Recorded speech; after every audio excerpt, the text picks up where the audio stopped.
Le moindre mot, le moindre geste de Benoît XVI a été scruté aujourd'hui lors de sa première journée très attendue en Israël. Après une série de malentendus ces derniers mois, le pape s'est efforcé de resserrer les liens avec la communauté juive. Il s'est clairement positionné contre l'antisémitisme. Sur place, Mémona Interman, Denis Bassompierre, Franck Perrault.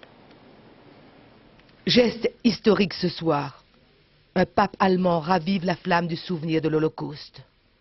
Devoir de responsabilité face à la mémoire de 6 millions de juifs assassinés par les nazis.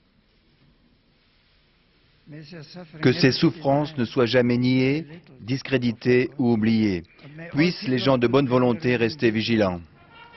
Dès ce matin, en posant le pied à Tel Aviv, face à Shimon Peres, Benoît XVI condamne, je cite, l'antisémitisme qui relève son visage répugnant.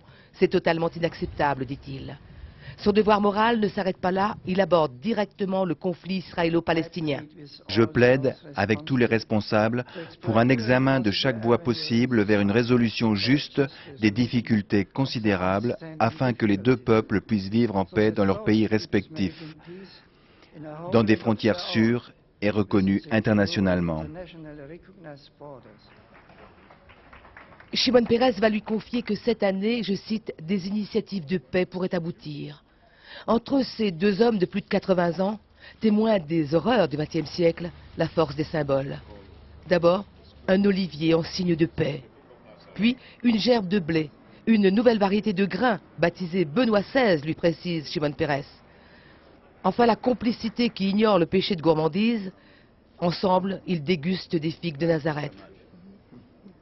À cet instant, Shimon Peres va s'adresser au pape sur le ton de la confidence d'homme à homme.